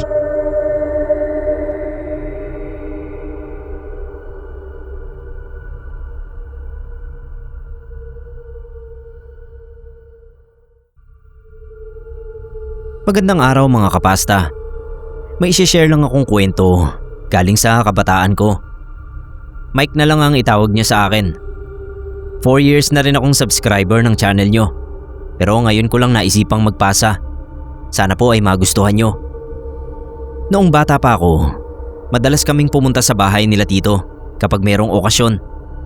Malayo yung bahay nila sa amin. Halos 2 oras din na biyahe. May sarili naman kaming sasakyan. At gustong gusto rin ni Papa ang mga long drive, kaya okay lang sa kanya. Binyag nung kaisa-isang anak ni Tito, kaya kailangan naming pumunta. Nagkatay daw sila ng mga kambing at native na manok. Pagdating doon, ang dami ng handa. Halos sumabog na yung tiyan ko sa daming kaldereta na nakain ko. May salad din tapos inasal na manok. Kinaumagahan, imbis na umuwi ay pinagstay pa kami doon. Kahit hanggang hapon lang. Wala namang trabaho si Papa kaya pumayag na siya. Kami nung kapatid kong si Jonas, naglakad-lakad sa palibot. Puro yung mga puno at halaman yung nakita namin. Merong malawak na kapatagan tapos punong-puno yun ng bulaklak. Doon kami naghabulan ni Jonas. Nung mapagod, nagpahinga kami saglit sa damuhan. Sabi niya sa akin, meron daw siyang nasilip na bahay doon sa kabilang bahagi ng damuhan. Naglakad kami papunta doon. Gusto sana naming tignan kung kaninong bahay yon. Isa siyang abandonadong bahay. Malaki sana. Halatang dating pagmamay-ari ng isang mayamang pamilya. Kaso mukhang iniwan lang itong nakatiwangwang. Wasak na yung bubong ng bahay. Tapos basag na yung mga bintana. Sabi ko kay Jonas, pumasok kami para makita kung anong nasa loob. Tulad ng inaasahan, sirang sahig, nabubulok na mga furniture at cabinet na tinirahan ng mga daga. Sabi ni Jonas sa akin, paglaki niya raw, gusto niya ganoon din kalaki yung magiging bahay niya. Nagulat kami nung marinig namin na may naglalakad sa hagdan galing sa itaas. Akala ko bata na nauna pa kaysa sa amin. Una kong nakita, yung suot nitong balat na sapatos, tapos itim na slacks. Nung tuluyan na siyang makababa, tsaka namin nakita na isa itong gwardya. Naka-uniforme pa, tapos may dalang itim na batuta. Ang pagkakaiba lang siguro sa normal na gwardya, nabubulok na yung mukha nun. Yung mata niya halos lumuwa na. May butas siya sa pisngi at malaking sugat sa leeg. Sinigawan niya kami. Lumabas daw kami sa bahay ng amo niya. Doon na kami parehong tumakbo ni Jonas. Ang daming bubog at sirang simento sa sahig. Hindi ko nga alam kung paano namin nadaanan yun nang hindi nadudulas. Mas mabilis ako kay Jonas kasi mas malaki na ako nun. Pagdating namin sa bahay nila tito, nagulat sila nang makitang hinihingal kami pareho. Sabi niya pa nga para daw kaming nakakita ng multo. Kinuwento namin yung tungkol sa abandonadong mansyon. Ayon daw sa mga narinig ni tito, mayaman na politiko ang may-ari ng mansyon na yon. Bahay bakasyunan sana. Kaso yung gwardya raw doon na nagsisilbing caretaker na rin ng bahay ay inatake ng mga hindi nakikilalang mga tao. Ang sabi kalaban sa politika. Doon sa bahay na yon namatay yung gwardya. Ngayon nagsimula na raw itong maging tirahan ng kaluluwa ng gwardya. Kaya nga raw hindi na rin nagbabakasyon sa bahay na yon yung politiko kasi natatakot sila sa multo ng gwardyang yon. Nung lumaki na ako, nalaman ko galing kay tito na sinunog daw pala yung mansyon. Sa ngayon, bakanting lupa na lang daw ang natitira doon. Pero madalas pa ring makita yung multo ng gwardya. Nagbabantay pa rin sa bahay na ngayon ay wala na.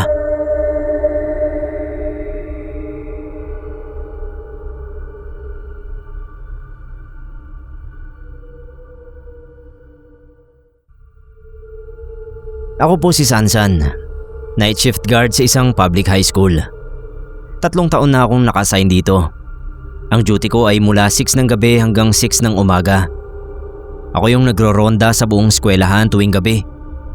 May kasama naman akong iba pang gwardya. Tawagin na lang natin siyang Dong, tsaka yung janitor na stay-in sa school na tawagin naman nating Maming.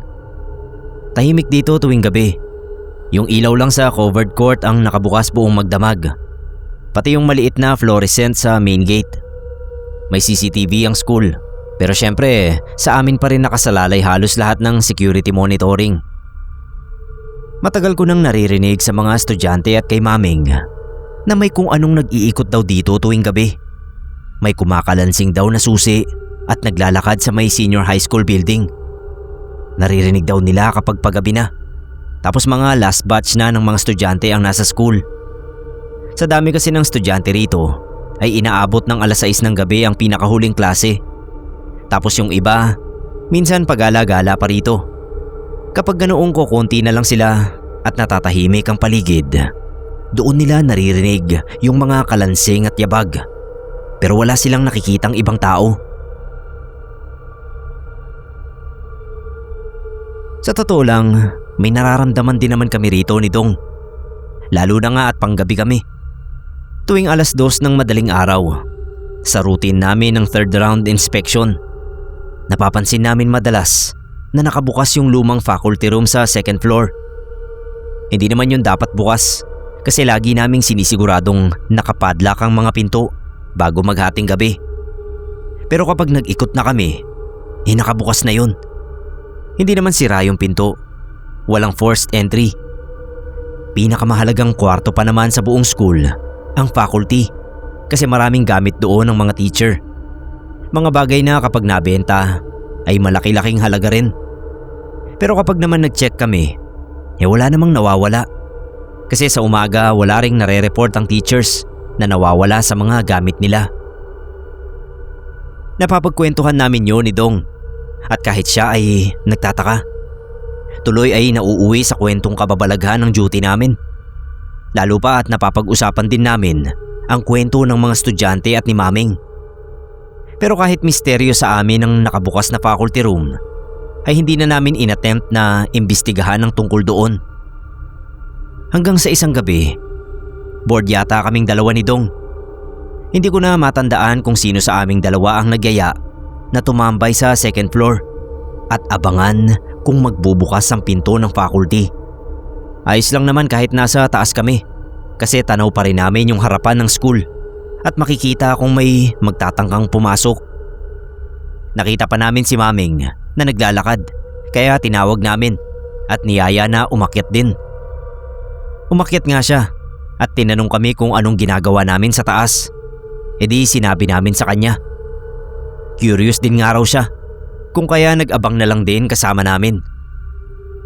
Mga bandang 1:30 yun. Nakarinig kami ng kalansing ng mga susi. Paglingon namin sa pinto ng faculty, ay naabutan pa namin na dahan-dahan yung bumubukas. Nagkatinginan na lang kaming tatlo. Lumapit kami at inilawan ng flashlight ang loob. Nakaayos yung mga mesa. May mga papel na kalat. Maya-maya, narinig namin na may kaluskus ng mga papel na parang binubuklat.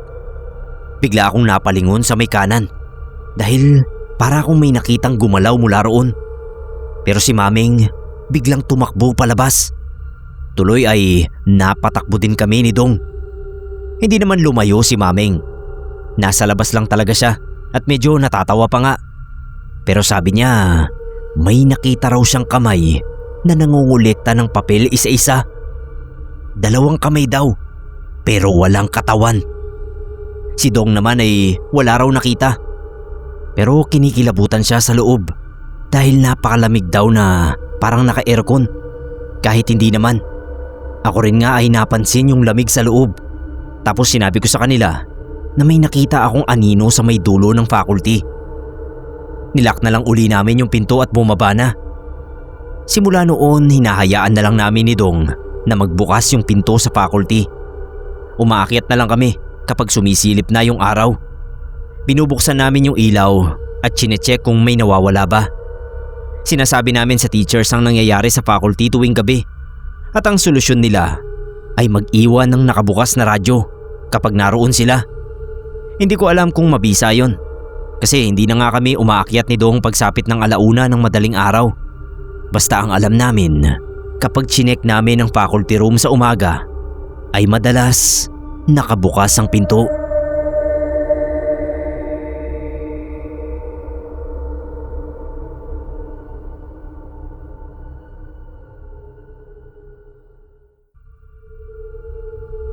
Tawagin niyo po akong Benjo, 33 years old, security guard sa isang BPO building. 2 taon na akong naka-assign dito sa kumpanyang ito.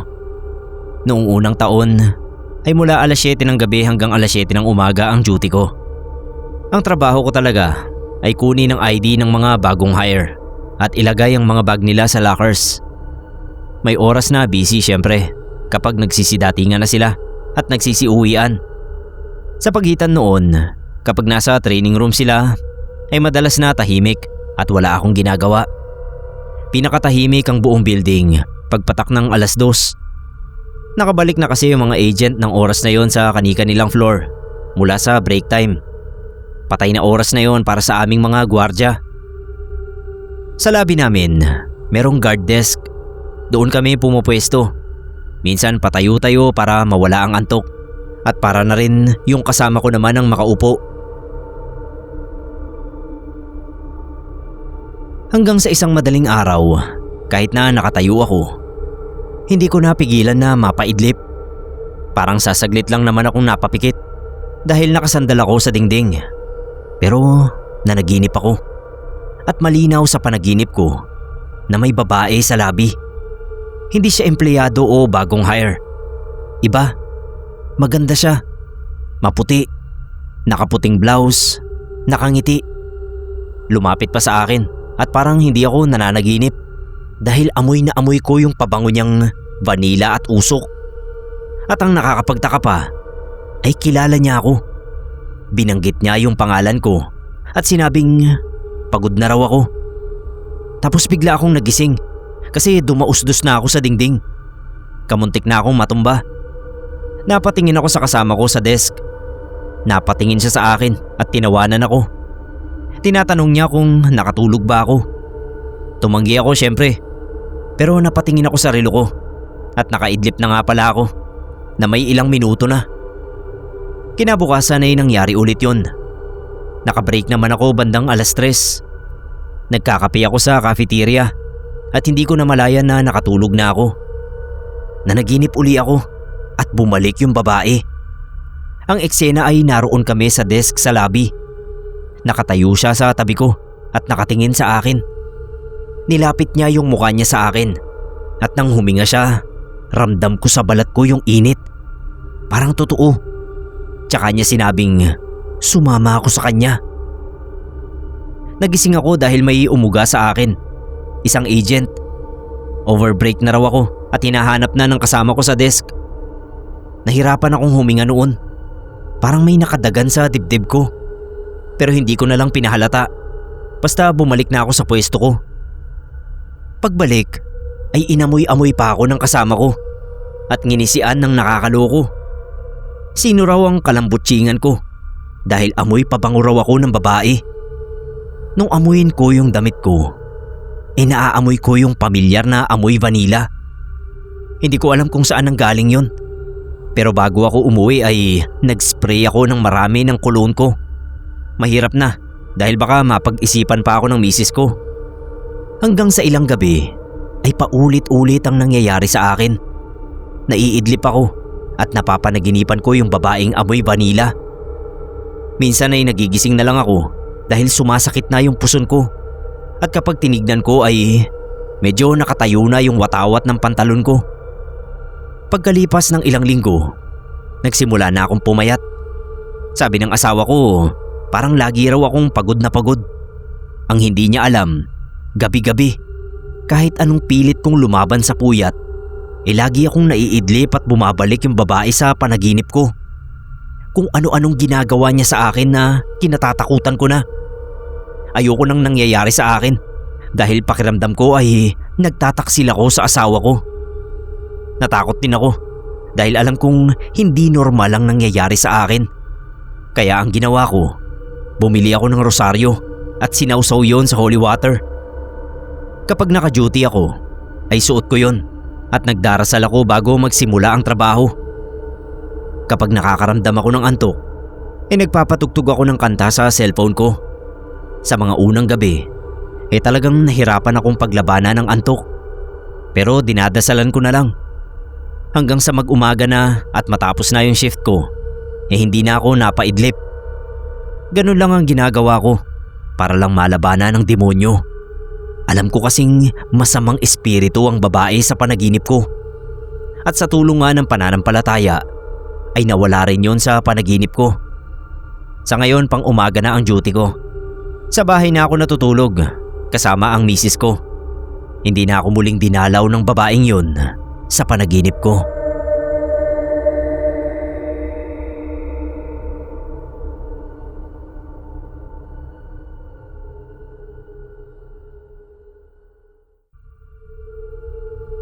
Hello mga kapasta, Anjo po. Excited na excited akong magkwento kasi recent lang nangyari itong experience kong ito.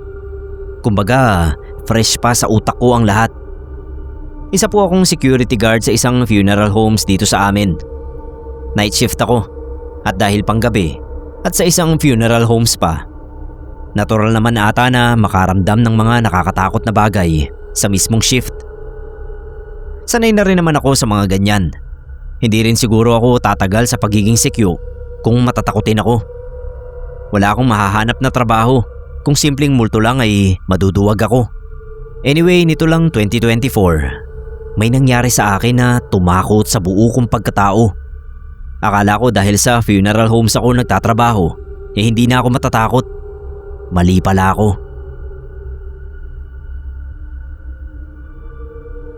May isang pamilya na taga-probinsya ang umarkila nung isa sa mga pwesto namin doon. Nung mapadaan ako, nakilala ko yung isa sa mga apo nung nakalibing, si Jerome. Nakatrabaho ko din dati at sa pagkakaalam ko ay factory worker pa rin siya. Nag-usap kami saglit. Tama naman yung hula ko. Masaya ako, at least hindi magiging boring ang pagbabantay ko sa gabi. Pwede kong makakwentuhan si Jerome. Kwento niya sa akin, lolo raw niya yung namatay. Biglaan lang, hindi inaasahan.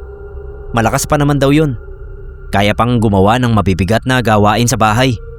Kaso bigla na lang daw hindi na nagising. Sabi ng doktor, natural ang cause of death. Kaso may problema sila. May malaking ari-arian yung lolo niya sa probinsya. Kaso hindi nila ito maklaim kasi yung titulo ng lupa nawawala. Tinago raw ng lolo nila yung titulo. Kaso dahil sa biglaan nitong pagkamatay, hindi nila alam kung saan ito hahanapin. Hinalughog na raw nila yung buong bahay ng lolo nila, pati mga bodega at kulungan ng alagang hayop. Pero wala talaga. Namroblema sila kasi baka hindi na raw nila maklaim kahit kailan. Ngayon nagkaroon sila ng ideya kung paano ito sosolusyonan. Magtatawag daw sila ng albularyo at susubukan nilang pagsalitain yung bangkay ng lolo nila. Natawa ako pagkasabi niya nun. Sabi ko, imposible yun. Kahit kailan wala pa akong nabalitaan na bangkay na nagsalita. Ako naman ang tinawanan ni Jerome. Wala raw kasi akong alam sa kapangyarihan ng mga albularyo. Sabi niya manood lang daw ako sa susunod na araw kung kailan darating yung albularyo. Nung sumunod nga na araw, nag-abang ako sa mangyayari. Sumulpot yung babae na ang daming kwintas sa liig at singsing sa kamay. Siya pala yung albularyo na tinutukoy ni Jerome. Mga 12:00 na siguro yun ng hating gabi. Konti na lang yung tao at yung mga bata tulog na rin. Para makita ko yung mangyayari, naupo na rin ako sa loob. Lumapit yung albularyo sa kabaong. May sinindihan siyang mga dahon. Nagpausok. Tapos may binabanggit siya na dasal. Ilang beses niya na inulit. Umabot pa ng 1 oras ang lahat. Palabas na nga sana ako nung makita ko na tapos na yung orasyon. Binuksan nila yung salamin ng kabaong. Ito, hindi ako nagbibiro. At pinapangako ko na nangyari talaga. Napansin ko na gumalaw yung katawan ng lolo ni Jerome. Nung makita ko yun, namutla talaga ako sa takot. Tinawag nung albularyo yung panganay na anak ng bangkay. Pinalapit niya ito sa bangkay ng lolo. Kitang-kita ko na gumalaw yung bibig. Para bang binubulungan yung anak niya. Hindi ako makapaniwala sa nakita ko. Matapos yun, inalalaya ng albularyo yung lolo ni Jerome para makahiga na uli ng maayos. Lumabas na ako. Nilapitan ako ni Jerome. Tinanong niya kung naniniwala na raw ba ako. Napatango na lang ako. Tingin ko yung karanasan na yon ay hindi ko makakalimutan kahit kailan. Nung sumunod na gabi, nakita ko uli si Jerome at nakibalita ako. Bakas muna na maaliwalas yung mukha niya. Sabi niya sa akin, nakita na raw nila yung titulo. At tama raw yung impormasyon na binulong ng lolo niya. Hindi ko alam kung anong magiging reaksyon ko sa nangyaring yon. Positive naman yung nangyari syempre, kasi nakita nila yung titulo na hinahanap nila. Pero napapaisip ako, Sir Neb, kung totoong Kristiyano ka na sumusunod sa Biblia, hindi ba parang may sa demonyo yung pangyayaring yon?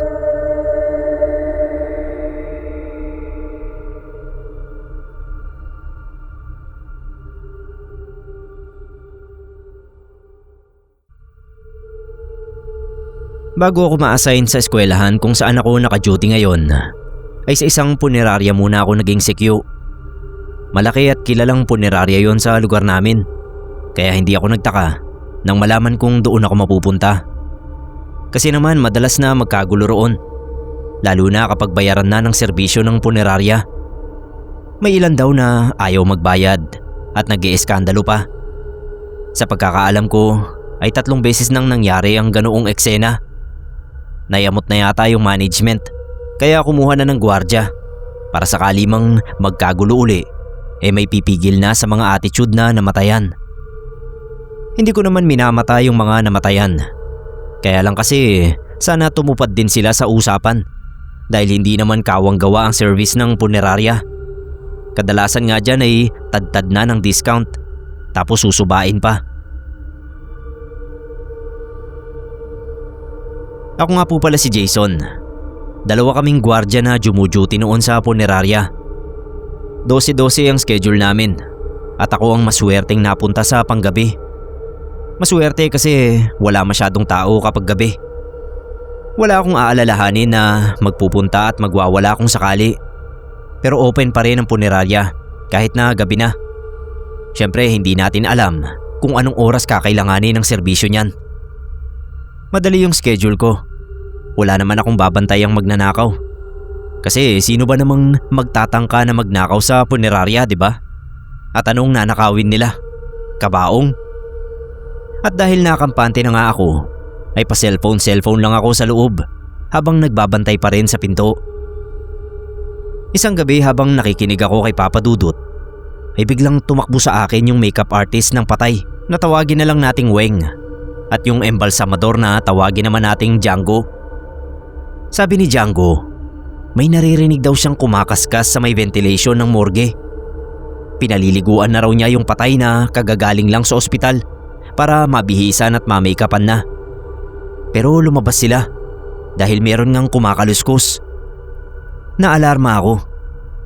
Sabi ko, bakit nila iniwan yung patay? Baka mamaya pusa yung nasa ventilation tapos ngat-ngatin yung patay. Napatakbo kaming lahat papunta sa morgue. Pero hindi kami nagpahalata doon sa pamilya ng patay na nandoon pa sa viewing area. Doon sa pinakalamayan ba. Pagpunta namin sa morgue, pagtulak ni Django ng pinto, napaatras uli kami. Sumingaw kasi yung amoy na para bang isda na napabayaang wala sa ref. Tapos ay biglang may kumalabog mula sa loob. Parang may nyog na nahulog sa sahig. Nanlaki yung mga mata ni Django. Sabay sabing baka nahulog daw yung patay. Tinakpan ko ng kwelyo ng t-shirt ang ilong ko bago kami pumasok. Kumabog yung dibdib ko pagkakita ko sa patay na nakahandusay nga sa gilid. Pinagtulungan naming buhatin yun ni Django para mailagay na sa mesa. Takang-taka ako kung paano nahulog yun at medyo malayo na siya sa mesa. Sabi ko, ano yun? Gumapang yung patay? Napatingin ako sa mga braso ko na nagtatayuan na yung mga balahibo dahil sa kilabot. Nung mailapag na namin sa mesa yung patay, nakita namin yung mga gasgas sa braso at hita niya. Sabi ni Django, wala raw yun noong bago sila lumabas. At malala pa, may hiwa sa sikmura yung bangkay. Wala rin daw yun noong nililinisan ni Django. Nagkatinginan kaming tatlo. Tapos napalingon kami sa parte kung saan namin nadampot yung bangkay. Malapit na yon sa may ventilation na nang lapitan ko, napansin kong wala ng mga tornilyo. Parang kinalas at basta na lang sinalpak uli yung screen na panara. Mangiyak-ngiyak na si Weng. Sabi ni Django, first time niyang dinanas ang ganoon sa punerarya sa loob ng ilang taon niyang pagiging embalsamador. Kinilabutan din ako kasi feeling ko noon ay aswang yung nagtangkang magnakaw ng bangkay. Siguro ay nakapasok yon nang magtakbuhan palabas si Weng dahil natakot sa kaluskus. Napamura na lang silang dalawa. Sabi ko naman ay sinadya silang takutin para mapilitan silang lumabas at makatsyempo yung aswang. Mabuti na lang at bumalik agad kami. Kung hindi, baka naitakas na yung patay. Nung pinaglalamayan na yung patay, nakiusyoso ako sa pamilya. Nalaman ko na albularyo pala yung lalaki. Ang kinamatay daw ay panggagamot sa isang pasyente na binabarang. Noon ay parang nagkaroon ako ng clue kung bakit interesado ang aswang na makuha ang bangkay niya. Maaaring hindi interesado yung aswang na kainin yung bangkay niya o ano. Siguro ay meron siyang gustong kunin sa katawan ng biktima. Hindi ko alam kung mutya o agimat. Pero kung ano man yun, kasama na yung nailibing sa bangkay ng albularyo.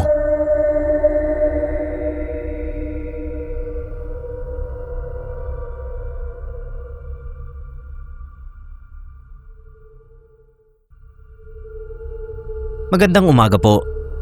Magbabaka sakali sana ako na mag-send ng story dito sa channel nyo. Gusto ko lang magbahagi ng story ang nangyari sa akin noong 2016. Sana po ay mabasa nyo ito at mapili. Vino ang pangalan ko. Isa akong security guard. Sa ngayon nagtatrabaho ako dito sa isang bangko sa Lucena. Pang-umaga na ako. Nakakatroma kasi ang panggabing shift. Ayoko na.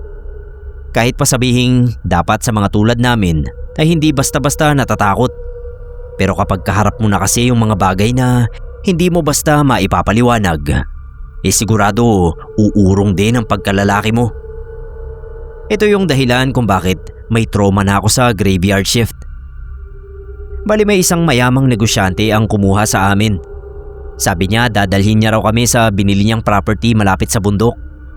Yung property na yon, abandonado. Wala nang nakatira. Halos 10 years na rin daw nang huling may tumira doon sa property. Ang gagawin lang namin ng kasama kong si Gyudin, Gabi ang pangalan niya. Babantayan daw namin yung property hanggang sa may makuhang mga trabahador si boss at saka nila sisimulang i-renovate yung lugar. Hinatid pa kami ng van ni boss tapos binigyan ng mga supplies. Meron namang maayos na kwarto doon sa lumang bahay. Kaso ang creepy niya talaga. Halatang walang tumitira doon. Matagal na. Ang lawak ng lupain.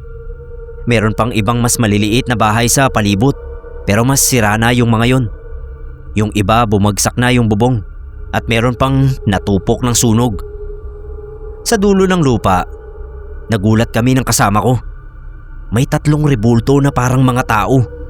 Pero yung anyo nila, parang sa demonyo. Tinakot pa ako ni Gabi. Sabi niya baka raw nagsasalita sa gabi yung mga rebulto na yon. Okay naman kami nung unang 2 araw. Wala gaanong nakakatakot na nangyari. Kapag naglilibot din kami, wala ring nantitrip sa amin. Sabi ko nga kay Gabi, inaasahan ko na may mararamdaman kaming multo doon sa abandonadong bahay. Pero wala naman. 3 araw, gabi nun. 11:00 na nang maisipan namin ni Gabi na maglakad-lakad. Ewan ko ba, nung gabing yun hindi kami makatulog pareho. Sabi ni Gabi, maglakad daw kami papunta doon sa mga rebulto. Malayo pa napansin ko ng may kakaiba. Kasi hindi mailawan ng flashlight ko yung mga rebulto. Nagkatinginan kami ni Gabi. Pagdating namin doon, wala nga yung mga rebulto. Kinakabahan na ako nun. Alam ko na kasi kung bakit wala yung mga rebulto. Narinig namin yung mga yapak galing doon sa kaliwa namin. Paglipat ko ng flashlight doon, nandoon yung 3 rebulto. Nakatayo sila. Parang ang nakangiti pa yung isa, habang yung isa naman ay may binubulong doon sa kasama niyang rebulto. Nauna nang tumakbo si Gabi. Sumunod ako. Pagdating namin sa bahay, nilak namin lahat ng pwedeng pasukan ng mga rebulto. Sa kwarto, nilagyan pa namin ng mesa na harang yung pinto para hindi ito basta-basta mapasok. Sa sobrang takot namin, ay walang nagsalita sa aming 2 ni Gabi hanggang sa mag-umaga. Kinabukasan nagpasundo na kami kay boss. Ayaw pa nga sana ni boss na kunin kami, kaso nagpumilit ako.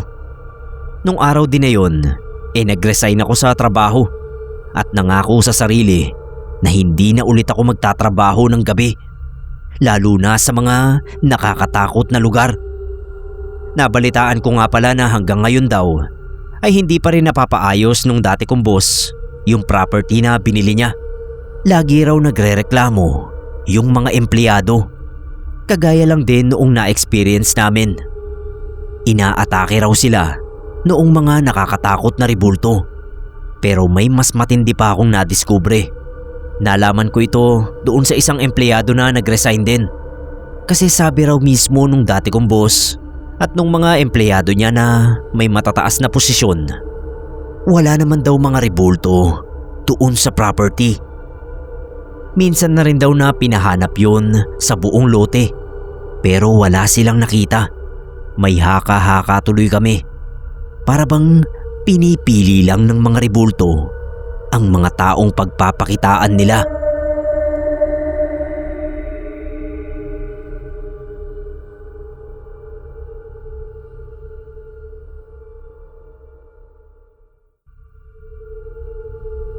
Magandang umaga po, Sir Neb. Ako nga pala si Christian.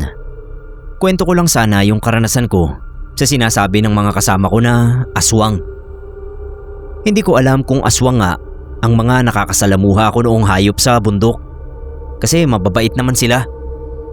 Mahigit 1 dekada na rin yun nang maging bantay ako ng isang log yard sa Quezon Province. Unang gabi ko pa lang noon nang mapansin kong may 3 aso na nakatanod sa akin. Nasa ilalim sila ng truck na may kargang troso. Hindi naman sila mukhang ligaw dahil malalaki. Malinis ang balahibo at matataba. Yung isa purong-purong itim, kaya pinangalanan kong Negnig. Yung isa naman ay puti na may batik na orange, kaya tagpi ang binyag ko. At yung last ay purong puti pero may kulay gray sa muka, kaya maskman ang tawag ko. Sa isip ko baka alaga sila ng mga tagalaging kasi magaganda. Binato ko sila ng tinapay pero hindi nila pinansin. Nung nilabas ko yung tira kong ulam na adobo, doon sila lumapit. Kinain na agad nila tagpi at maskman. Pero si Negnig, tinitigan lang ako bago umalis. Pagdaan pa ng ilang gabi, may mga kasama na ako sa pagbabantay.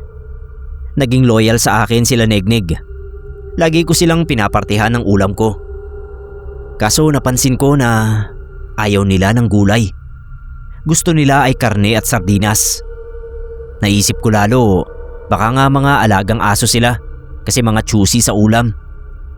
Hinahayaan ko lang kasi parang meron akong K9 noon. Matatapang sila dahil nang hahabol talaga ng mga trespasser.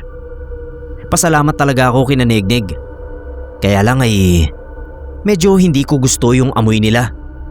Malansa sila na parang amoy sugat. Pero dahil mababait naman, hinahayaan ko na lang. Isang araw ay maagang dumating yung mga pang-umagang gwardya. Bago pa sila dumating ay umalis na sila Negnig. Parang na-sense na may ibang paparating. Habang nagkakape, naikwento ko yung tungkol sa mga asong inaalagaan ko. Biglang natahimik yung dalawa kong kasama. Napatanong sila kung sigurado daw ba ako na aso talaga yung nakakasama ko. Kasi yung mga naunang gwardya raw sa akin, tatlong lalaki na nanlilisik ang mga mata ang nakikita tuwing gabi. Ang hinala raw nila ay aswang ang mga yun. Natawa na lang ako. Sabi ko paanong magiging aswang yung mga aso? Ang mabait nga. Nakikikain pa ng ulam ko at nangahabol ng mga trespasser. Hindi raw alam ng mga kasama ko. Baka raw tinatansya lang ng mga aso bago ako atakihin. Nung sumunod na gabi, hindi ko maiwasang kabahan. Naisip ko na baka tama yung mga gwardya na tinatansya nga lang ako nila Negnig. Paglalim ng gabi ay nakita ko uli na paparating sila. Lalo akong kinabahan. Pero gaya ng nakagawian ay hinanda ko na lang ang tira kong ulam para sa kanila. Sardinas lang, pero kinain naman nila. Tapos ay tumambay na sila sa harap ng guard post. Magdamag uli nila akong sinamahan sa pagbabantay. Unti-unti ay nawala yung kaba ko. Para silang mga ordinaryong aso lang talaga. Lumipas ang mga buwan. Kahit katiting ay hindi ko naramdaman na mga aswang sila. Wala naman silang ginagawang masama. Naging parang mga kaibigan ko na rin. Katagalan ay nagkaroon ako ng tsansa na makapag-abroad. At syempre pa, bakit ko naman tatanggihan ang ganoong oportunidad? Noong huling linggo ko sa Lagyard, kinausap ko sila Negnig habang kumakain sila. Sabi ko mga ilang gabi na lang nila ako makakasama dahil mag-a-abroad na ako. Tumingin sa akin si Negnig, tapos umalis. Saglit lang ay bumalik siya at lumapit sa akin. May dala siya sa bibig niya at nang ibaba niya yon sa tapat ko ay isang bote ang nakita ko. Tinanong ko kung para sa akin yun. Nakatingin lang siya kaya pinulot ko yun at tinignan. Mabango yung labas ng bote. Amoy langis ng nyog na may halong ilang-ilang. Langis ang laman na may ugat-ugat at tangkay ng kahoy. Nagpasalamat ako kila Negnig, Tagpi at Maskman. At kahit malansa sila, niyakap ko sila isa-isa. Nagpayakap naman sila. Dala ko kahit saan yung bote ng langis at pakiramdam ko ay para yun sa proteksyon ko. May mga aksidente kasi na dapat ay nadamay ako, pero palaging may nangyayaring parang himala. Minsan nabunggo ang van ng mga kasama ko. Ako lang ang hindi nakasakay. Minsan nasunog yung barracks namin, pero yung kwarto ko lang ang hindi tinamaan ng apoy. At marami pang ibang kwento ng pagkakaligtas ko. Hindi na ako nakabalik pa sa Lagyard, kaya wala na akong balita kila Negnig. Pero sana kung nasaan man sila, kung aswang nga sila, ay hindi sila mapahamak at hindi rin sila makagawa ng masama laban sa ibang tao.